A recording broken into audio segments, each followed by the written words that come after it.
Hello, and welcome to Anime Territory. This is episode 67. I am your host this week, Benjamin Shabbing, and with me, as always, is my co-host, Johnny Mystic Eyes of Depth Perception Ruha. Depth perception. Yeah, Okay. I can't give you depth perception. That's too cool. It's true. It's very true. It is very cool. So we're talking episodes 3 and 4. Epimovies. Sorry, Epimovies. Or movie-sodes, which is what you said, which is way better than what I said. But I said Epimovies first. But movie-sodes is so much better.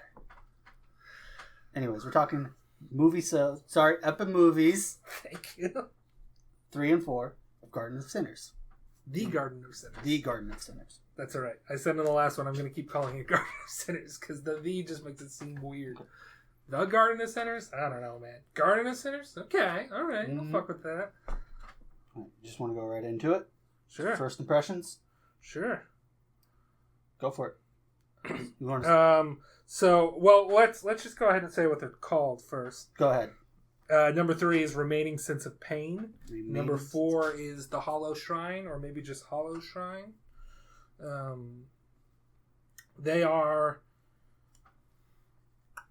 They're different flavors of Garden of Sinners. So Okay. I would say there are 2 classic flavors of Garden of Sinners. One is we've got a case to solve. The other one is we're learning more about stuff that affects Shiki and like her life and their like internal relations. So like the overarching mystery is, okay, what's the deal with Shiki? What's going on? Like, so what's the deal? So that's going to be a Study in Murder Part 1. That's going to be The Hollow Shrine. That's going to be a Study in Murder Part 2. Okay. And maybe Paradox Spiral as well. It's been too long since I've seen Paradox Spiral. And Paradox Spiral is confusing. So... Oh, great. And that's the next one. Yep, that's the next one. It'll be great. Okay. But, so we have one of each this week. So, Remaining Sense of Pain doesn't do much to add to the mystery or solve the mystery of what is going on with Shiki. Is she a murderer? Is she being framed? Is she both somehow? What's going on there? We don't really get very much information in Remaining Sense of Pain, other than we learn that her eyes are called Mystic, or we might not even know that they're called Mystic Eyes of Death Perception at that point. But we know that she can see the death of things. Yes. And like interact with it. Mm-hmm. That much we learned. That's really the only thing answered there. And no like mysteries added to it. Hollow Shrine is all about Shiki though. So yes. So we get both flavors. I would say they're both great. Mm-hmm. Very much a content warning. There's like rape in the first like minute. Less than a minute? Episode 3, yeah. It's like 10 seconds. But yeah, this show is, if you didn't know from the first 2 movies, this show's kind of dark. Yes. It is going to touch on lots of subjects there. Mm-hmm. I think they're great. Those are my first impressions. Okay. I agree. These 2 episodes were real good. So, I don't know. I'll rate them a 10 out of 10 so far. Every episode, 10 out of 10. Every episode is 10 out of 10 so far. Sure. I wrote this first episode 3 is like 8.5. Episode 4 is 8.5 to 9. Okay, that's fair. Mm-hmm. I'm just like, I'm going to probably give Garden of Sinners a 10 overall, so I'm just giving it a 10 for every episode right now. Okay. If it was an episode, unless an episode is like, okay, not that one. But so far we haven't had any of those, so okay. It all adds, it all builds. We can't judge like the pieces until we've seen the whole. Which I've seen the whole. It's just been a while, so there's a lot of things I don't really remember. Mm-hmm. But I mean, do we want to say what happens in these? I mean, I was assuming we would. Okay, well then do that. Okay, so episode 3 is basically an episode about Asagami Fujino. Yep. She is a high school student. Basically a classmate from Mikia's sister. Yeah, it is a classmate of Mikia's sister. Maybe not the same grade level. Mm-hmm. So she's getting raped Yep. by this group. Mhm. And then we cut, and the whole group basically died. Except They for were one dude. murdered, except for one dude. So, what is it?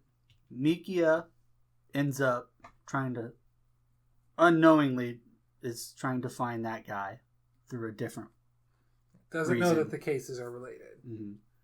And Asagami is also trying to find the guy because she wants to kill him.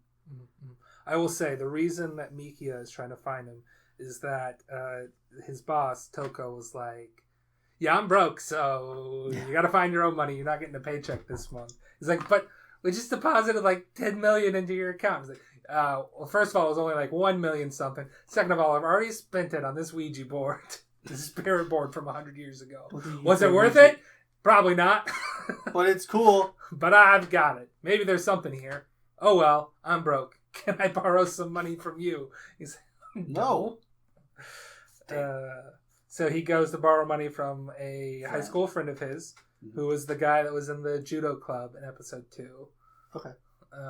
And that friend's like, "Yeah, I'll give you some money, but I know you're like a detective or whatever. This underclassman of ours has been missing. So, if you want to go." Turns out that guy's a piece of shit. Yeah.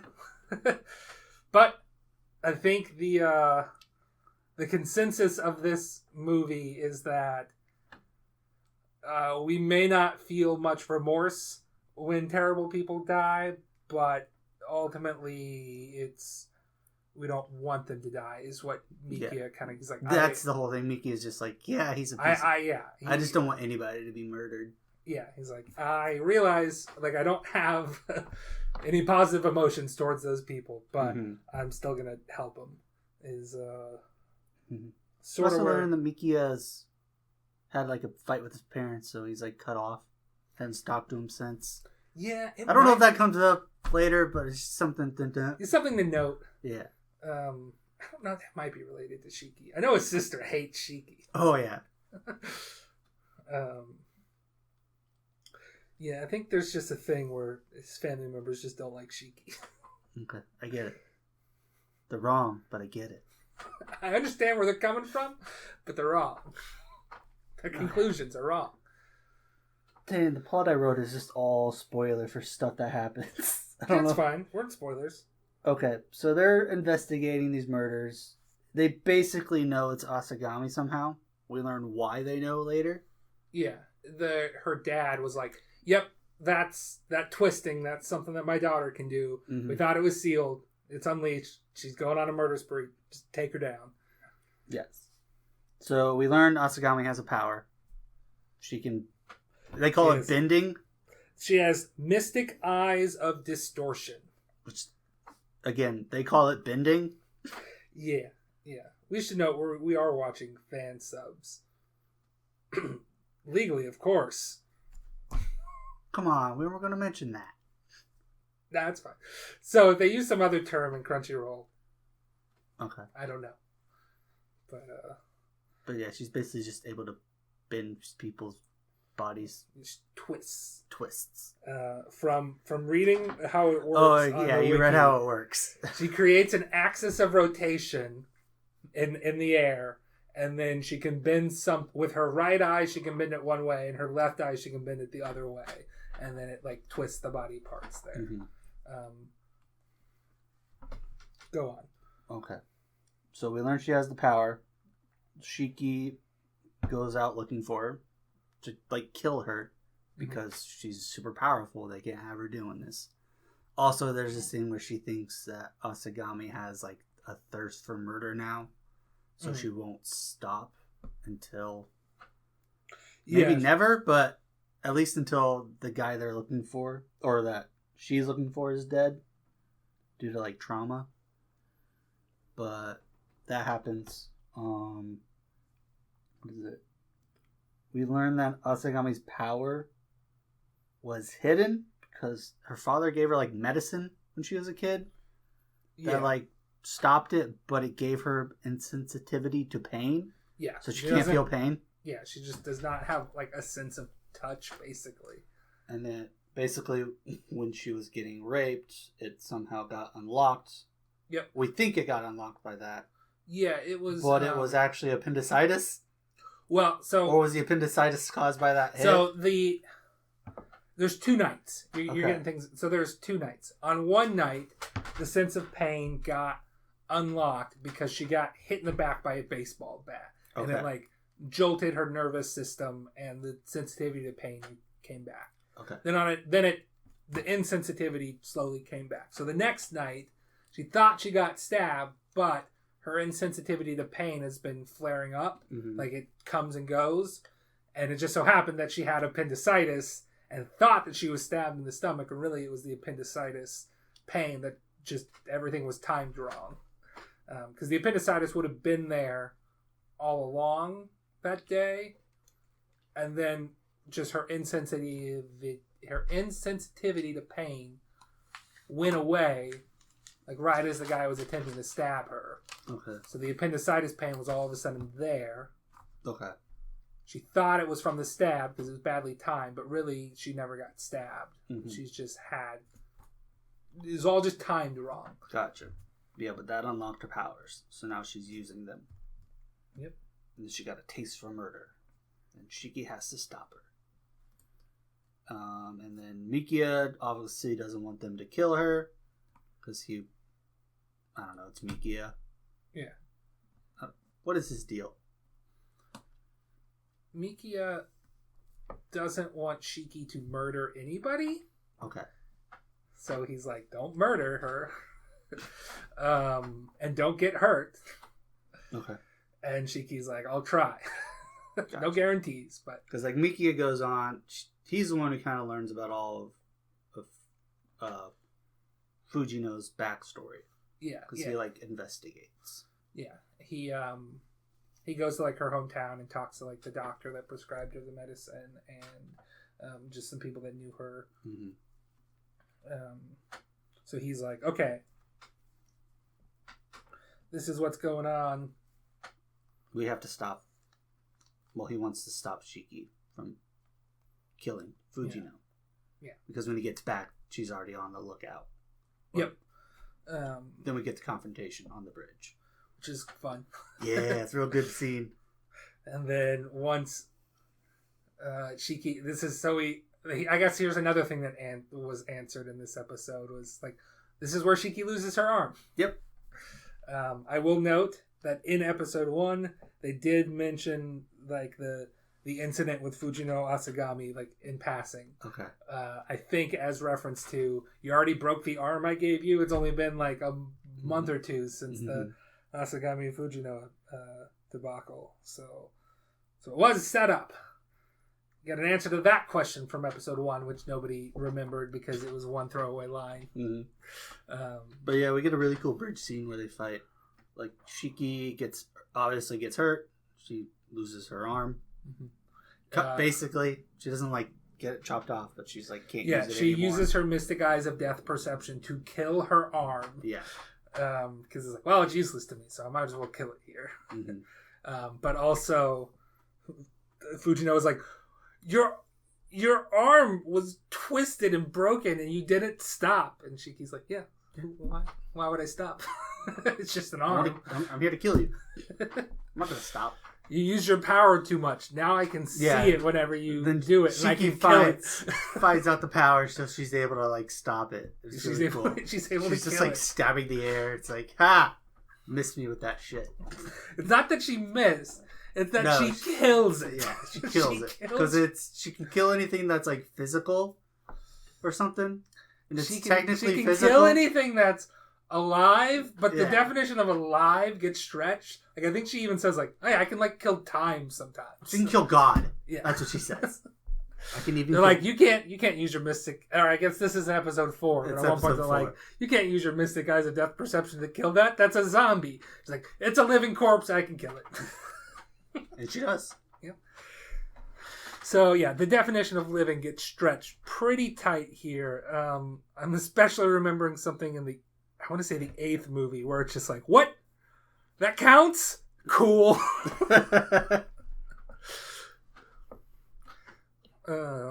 Okay. Yeah, but then was it Fujino, like, right before Shiki kills her, unleashes, like, her full powers, I guess. She collapses the bridge. Yeah, so what they basically say is like, oh yeah, she just all of a sudden gained the use of another magic or psychic power, which is that she can see,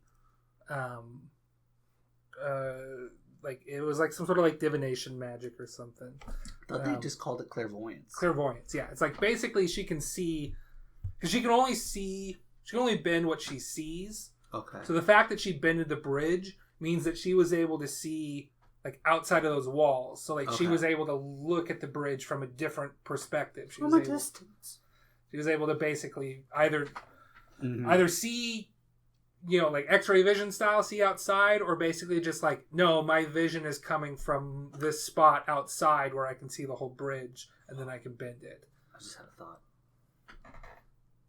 Which I'll tell you the thought just a sec. We gotta get up to the point though. So she does that. She's like on the brink of death because of the appendicitis. Yep. Because it's been like 5 days, and then Shiki finds her, and Shiki's about to kill her. Shiki stabs her. She stabs her, and then you cut back to Mikia and the mage Toko, and Shiki's just like, "Yeah, I knew you guys would be here for some reason." But then she tells him that, "No, I didn't kill her. I killed the disease inside of her. I killed the appendicitis." Yeah. Which, does that mean, like, appendicitis is alive, so she was able to kill it? Yep. Is that how that works? Yep. She could just cure cancer? Because it's a living cells, so she can kill it? She can kill a disease. Yep. Dang, she should really, like, profit on that. Nah, she's not going to do that. She's already from a rich family. Why would she work? That's true. Other than to fulfill her hobbies of murder? Or for the greater good of humanity? Nah, she's not interested in that. That's true. She's barely interested in the greater goods of Mikia. That's true. She wants to kill him. Just a slight inclination is what she says at the end of this. Mm-hmm. So yeah, Fujino's not dead. Shiki said that her pain intolerance came back. Yeah, at the very Shiki end. doesn't want to kill her when she doesn't have the pain, or when she has the pain intolerance. Shiki doesn't want to kill her for some reason. Either like Shiki doesn't see her as like a person when she doesn't have the sensation, because that's another thing where they're just like, or it just might be like she actually doesn't want to murder anyone without a reason, maybe. Well, she would rather kill murderers than innocent people. Okay. Is one thing.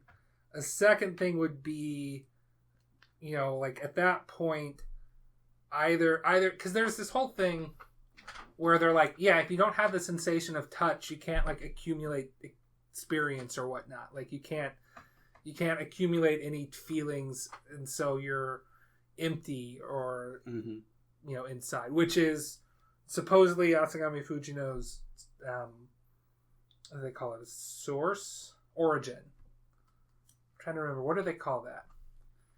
Wow. It's a type moon thing. Shiki's is emptiness. Fujino Asagami is nothingness. Because we described the difference. And then, like, Shiro from Fate Stay Night, his is swords. His origin is swords? Yeah. Okay. That's why he's so fucking good at projection magic for creating swords, and why he can have the...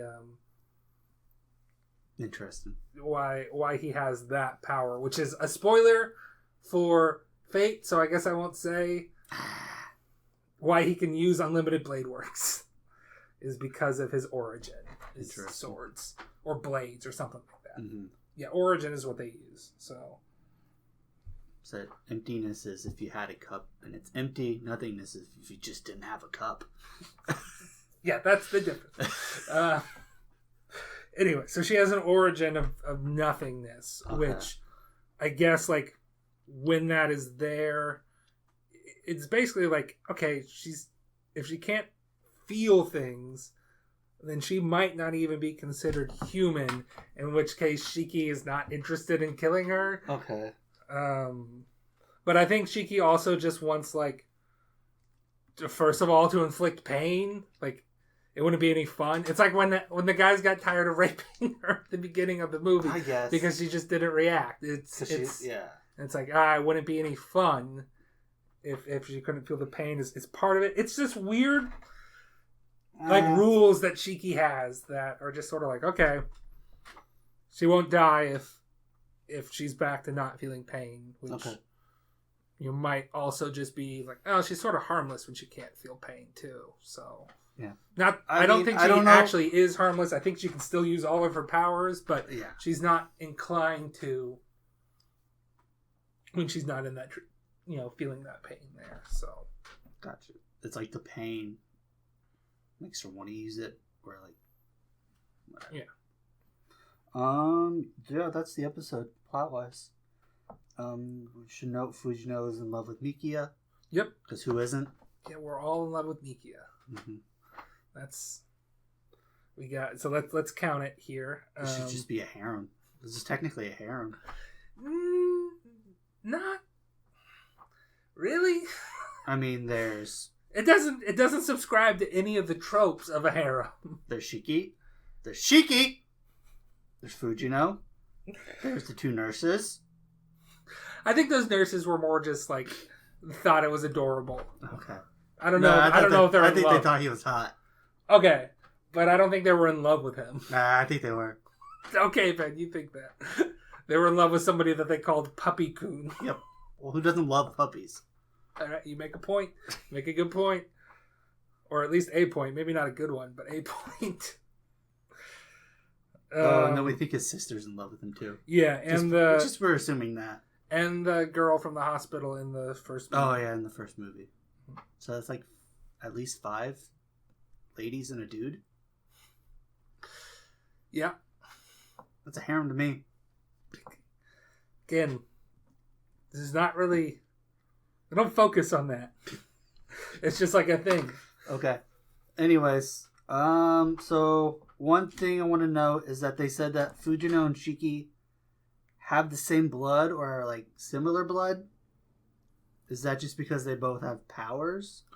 I think they're both from old families that might be related. Okay.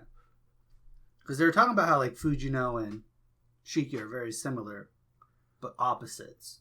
Yeah. Whereas like, was it Fujino was born with their powers, but was like they worked to seal it, and then Shiki got her powers, and then like is unleashed. Yeah, Shiki's family actively tries to get that trait to show up in their offspring. So like it didn't work for Shiki's older brother, but it did work for her. She didn't get her eyes until. She didn't get her eyes until okay, later. So there's a different thing. Well, so the power that Shiki has is the dual personality. Okay, that's what they tried to foster. That's what the Ryogi family tried to foster on all their offspring. It's not the eyes. So like her dad has the same thing where there was 2 personalities there. Okay. The eyes are just from. I think they are a side effect of male Shiki dying because she was so close to death for so long in that coma, and in fact her other self did pass on, did die, sort of thing. And it's also like her personality is slightly different after she wakes up from the coma. Like she uses different pronouns. That was the other way that you would tell that male Shiki was male Shiki. He would refer to himself using, in Japanese there's a masculine and a feminine I pronoun, so he would use the masculine I pronoun. But now female Shiki, who's supposedly the one left, is not quite the same as the female Shiki that went into the coma. She different mannerisms, refers to herself slightly differently. So some people theorize it might be like a sort of a combination of the two, or a third Shiki. Yeah, I told you to write down third Shiki. So that is one thing that people theorize, but that's not really addressed, as if that's actually a different personality than the 2 we met in episode 2, or if it's just the one that we met in episode 1 being slightly different, because we're always slightly different people than we were before. Especially when you're in a coma for 2+ years. Yep. True. And losing basically a part of yourself, literally. Yep. So something in that coma triggered her to get the Mystic Eyes of Death perception because she did not have them before she went into the coma. This is why she freaked out and and like tried to pop her eyes out in episode 4. Mm-hmm. So just before we get to episode 4, I wrote, what is Shiki's realization at the end? Is it that she just wants to kill Mikia a little bit? Or is there a deeper meaning? And this could be one of those, yes, or... Okay, so we should preface this. You just have a number of questions for me that the next episode is just me asking you questions. Yeah, which is, I'm not going to spoil anything, but I will, like, say, like, okay, keep thinking along those lines, or, no, that's a dead end, that doesn't mean anything. I would say, I don't really have an answer for this. I think the realization that she says she wants to kill Mikia just a little bit is more just her saying, like, well, at the end of episode 2, she really wanted to kill Mikia. She's like, I want to kill you. She says it. Okay. And in this one, she's like, okay, that's still there. It's not a lot. Or maybe I'm seeing this emotion. I'm feeling this other emotion. So it could just be like she's starting to get some of her old emotions back or something. It might be her getting her old emotions back. It might be her just being like, I don't know, I like you. I just want to kill you a little bit. So if she wants to kill you, that means she likes you. Not necessarily, but if she wants to kill you a little bit, then she's got to examine, well, why just a little bit? Why not full on? Yeah. Okay. Got it. Okay, one last note. We got to talk about Fate Class. Okay. Driver? Yeah. Which, Toko drives a car in this. And we're like, man, Driver, that could be a Fate Class. A servant that you can summon. So you said you were going to just we're going to name some Driver class. Yeah, so you can summon Ryan Gosling's character from Drive. Okay. We can summon the guy from Initial D. Yeah, we can summon Ricky Bobby is what one you said. I said Ricky Bobby. The Baby Driver guy. Okay. I was just thinking Jeff Gordon, NASCAR race. Okay, yeah. Any NASCAR driver. Dale Earnhardt Jr. then, sure. Mm-hmm. Now, here's a question for you, and I think I have an answer. Can you summon Lightning McQueen? Ooh, that's a good one. I would say no. Okay. Because he's not really driving. He's just, like, running. That's his thing. Yeah. Unless you were to, like, go inside of him. They probably, like, refer to it as driving at some point in the movies. Yeah, because she says, let's go for a drive. Yeah. But that could just mean their term for walk. Yeah. So that's... But also, like, he gets driven around. Like, he's in, like, a semi-truck. Yeah. So it's like, you can be driven. But, man... I don't know. It's a tough one. Can you summon Lightning McQueen as the fake class driver? There should be a subreddit for that, right? Somewhere. Is there like a wrestler that does a lot of pile drivers? Probably. I don't know. Oh, they could be summoned as a driver. Oh, what about Morgan Freeman's character from Driving Miss Daisy? Okay, sure. Or the Green Book guy. Let's see. Trying to think of another, like, Vin Diesel. There you go. Whatever his character's name is. He'd be like a 5-star driver. Yeah, I guess. He doesn't have any powers beyond that. Being able to drink more Corona than anybody else. Mad Max. Okay, yep, Mad Max. Yep. He'd be a 5-star too. Okay. So anyway, driver class. Driver class. Got that done. Episode 4, which was called Hollow Shrine. You want to talk a little bit about it? Sure. So Shiki wakes up finally. And then she starts like freaking out when the Mystic Eyes of Death. So this takes place after episode 2. Yeah. So far of the stuff that we have watched, the chronological order goes 2, 4, 3, 1. Okay. I believe it then just goes 5, 6, 7, 8. Okay. Or 5, 6, 7, epilogue 8. Okay. I'm not 100% on that, though. I'd have to look it up. So she wakes up. She is immediately freaking out. Mm-hmm. She like pokes her own eyes, trying to like gouge them out from them being weird. She gets put on like suicide watch or whatever. You can't have any knives. They bandage her eyes. Mikia can't go visit because of the incident. Mm-hmm. She doesn't remember Mikia. She remembers his face, but doesn't remember his name at first. Mm-hmm. Toko's like, stay away. And then she like infiltrates the hospital pretending to be like a psychologist or something. Psychologist, counselor sort of Mm-hmm. thing. But she's just like, nah, I'm a sorcerer. Yep. Which I told you to note down. She was a sorcerer. So if you got questions about that, we'll get to it later. She's like, you have mystic eyes, depth perception, blah blah blah. You know, I don't really remember what she's all like. Like, don't think like you're nothingness and you want to die. You're alone now. Don't make male Shiki sacrifice. Yeah, it's basically just like Shiki. Just again, she's a hollow shrine. Is the title. Yeah, she's hollow. She lost possibly both of herselves. She's empty inside. She's empty inside. So it's just her trying to come to realize that, but not like give up hope or something. Yeah, or like because her emptiness and her lethargicness about it is just attracting all these negative spirits that reside in the hospital. I'm assuming from like people that have died and possibly people that are still alive, but like are in a coma and also you know, being weird. So a bunch of evil spirits are entering her room all the time. Until Toko puts a rune or something on it to keep them out. But then they are like, nope, we're just going to possess this corpse and then manually break into the room and try to strangle her. I was like, I didn't think they'd do that. That's my bad. And then they're fighting the corpse. Toko sets her on fire.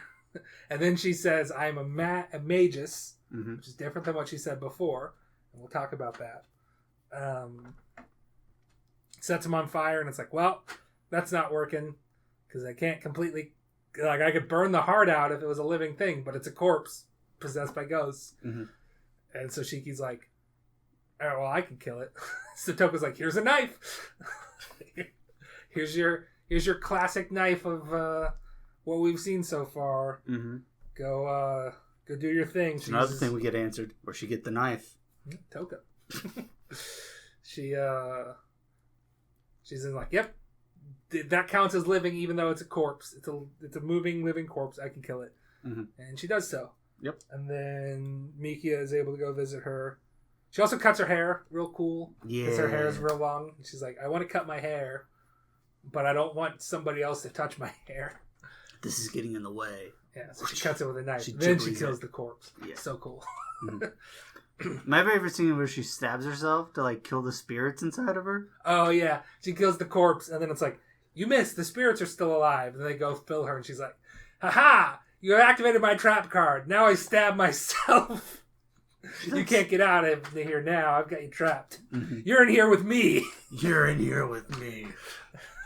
No, I just thought that was a really cool scene because she's like stabs herself. I'm like, what the fuck? She doesn't give a shit. And then you just see like the blue goo or whatever come out. You're like, oh shit! And you know that's not censored blood because they're not shy about just showing blood. Yeah. So. Yeah, and then just the spirits go away. You're just like, that's cool. Yeah. Then Mikia is finally able to visit, and he's like, "Do you remember me?" It's like, "Yeah, I remember you, Mikia." It's like, okay, so she does remember him. Okay, she literally has death touch. Oh, and then she like basically tells Toko like, "Okay, hey," and Toko's like, "If you come work for me, I'll teach you how to use your mystic eyes." And so like that's why Shiki goes and works for Toko now. Yep. So that is another question answered. Now, I believe you've got questions for me. Okay. So we'll just start with what's the difference between a magus and a sorcerer? Okay. So a magus uses magecraft. A sorcerer uses sometimes it's called magic, sometimes it's called sorcery. Okay. So just two different. magic sets, I guess, or something. So the difference between magecraft and magic or sorcery is magecraft is just speeding up things. It's stuff that can be accomplished normally. So like a giant fireball would be magecraft because I could make a giant fireball with like a match and some flammable stuff. Okay. But magecraft is like, I'm just using like magic energy to make this quicker. So it's stuff that can be done normally, just done faster. Okay. Magic or sorceries in Type Moon are things that no amount of effort you could accomplish this by normal means. So resurrecting the dead is a sorcery. Other things, time travel, sorcery. Okay. These things are considered real magic and not magecraft. So would her eyes be considered magecraft or magic? Possibly neither. Okay. Because there's also psychic powers in Type Moon. It gets complicated. Typical. It gets very Type Moon about it all. Let's see. Magic has stuff to do with the root of magic too. Okay, that makes sense. Yeah. So here's what Wiki says. The Wiki says magic can be differentiated from magecraft, and that the consequences of its use are ostensibly impossible or miraculous.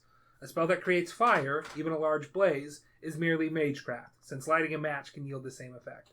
Concepts like time manipulation, teleportation, spatial warping, and quarantine, and the resurrection of the dead are miracles thought to be possible only through the application of magic. Okay. Yeah. So, we shouldn't talk about fate.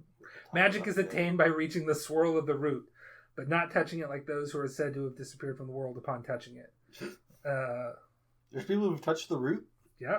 Moreover, in order to acquire magic, the magus must be the very first to travel through a specific path to the root. Even if the same theory and method are used to reach the root, those who came after the first magus using a certain path cannot acquire magic. So, I want it to be noted that Toko referred to herself as a sorcerer. Mm-hmm. Or, somebody that can use actual magic. Because that might key you into just how powerful she is on the Type Moon scale of things. But she's also a magus. Yes. But she's both. She wasn't lying about a sorcerer. Yes. It wasn't just same names or different names for the same thing. They are different things. But she is both. She can use magecraft. Okay. Most sorcerers could use magecraft. That's where they kind of start out at. Okay. But somebody who's obtained magic is very, very rare. Gotcha. So she can obtain magic, which makes her pretty powerful. She has obtained magic, I should say. Like she's traveled to the root. Gotcha. She was able to travel to the root as like a brand new path that nobody else had. So gotcha. Okay. So my first one I wrote down was, so Shiki is gone but not dead, but she is dead? I mean, as much as a dual personality can be dead. Okay. So for all we know, that Shiki, the Shiki, is dead. Yeah. Is not coming back. Okay. We're not going to see male Shiki again. Is what they are saying there. Okay. I'm not going to say whether we see male Shiki in the future, but from what they are saying there, that is what's going on. This is just an open-ended question. It's not going to do anything.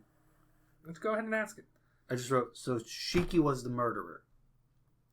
I can't say that. Yeah, I know. That was just me thinking out loud. They do address this later. I will tell you there is an answer to that. Okay. Okay. Then I wrote, she is empty and hollow, but is she someone new? Is this a new Shiki? That's debatable. Okay. Which we already kind of talked about. Yeah. So, like, male Shiki's dead, so the other Shiki's still here, kind of, but it could be something a little. It could be some combination of the two, or something completely different.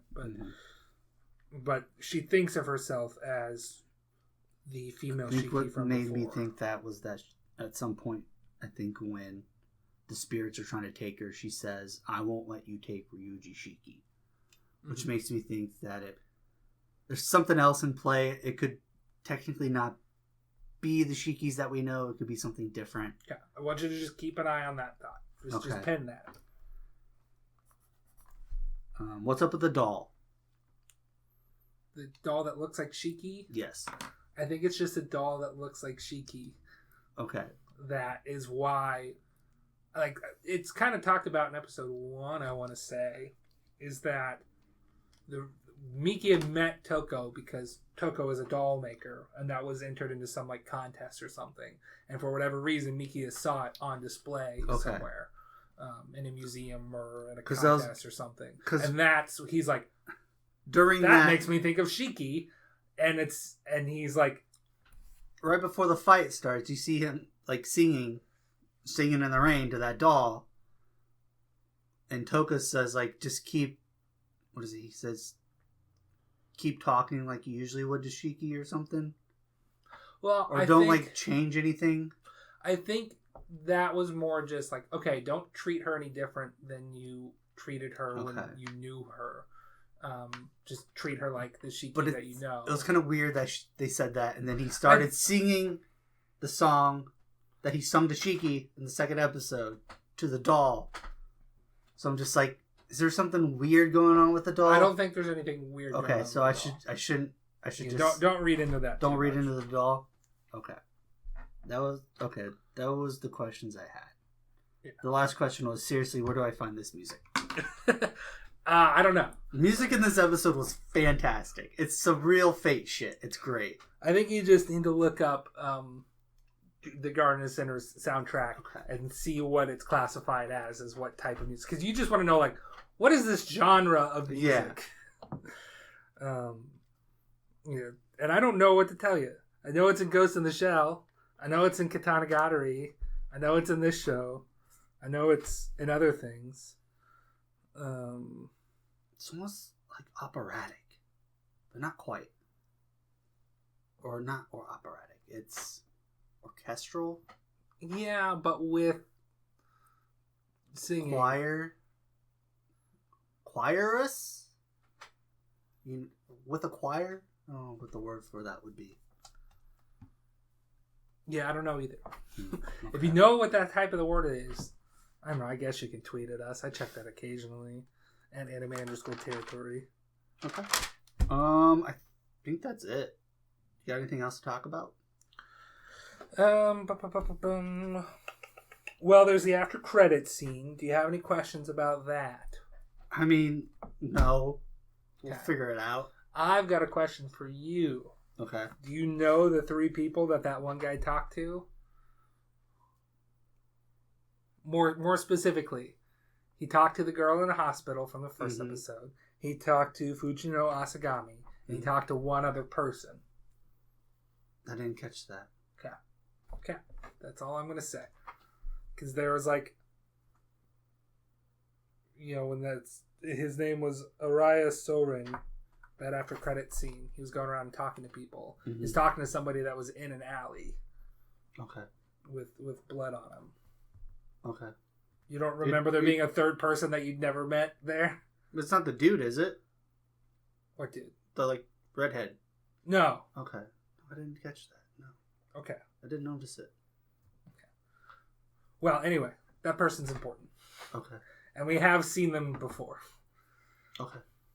But before we started recording, I looked something up and I'm like, is that who I think that is? And it's like, yes, it is that person. Okay. It's this person I made a note about. But that's it. I don't know. You have anything else to say? No. Good. Real good episodes. Yeah. We're going to continue. Next episode will either be 5 and 6 or just 5. Yep. I'm thinking probably 5 and 6 because then we can do just finish it 7, epilogue, and 8. Because epilogue's only like 20 minutes. Okay.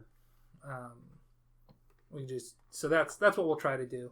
we got plenty of time. We got this one knocked out pretty quick. Yeah. You're not working this weekend, so we might get the next one knocked out pretty quick and actually finally be caught up for once. Yeah. That's why I wanted to get this one done quick. It's like, let's not like rush this. Yeah, it's like we had 2 hours last night. Let's just watch them. Yeah, there's no dibs count. We won't do all aboard. So yeah, I think we're good. All right. You want to give us our plugs there? Oh, sorry. You're hosting, bud. Yeah, you're right. Follow us on Twitter at anime_territory. Follow us wherever you get your podcasts. We're on YouTube under Anime Territory. We're the Cityscape. And then that's it. All right. You are now leaving the Anime Territory. Goodbye.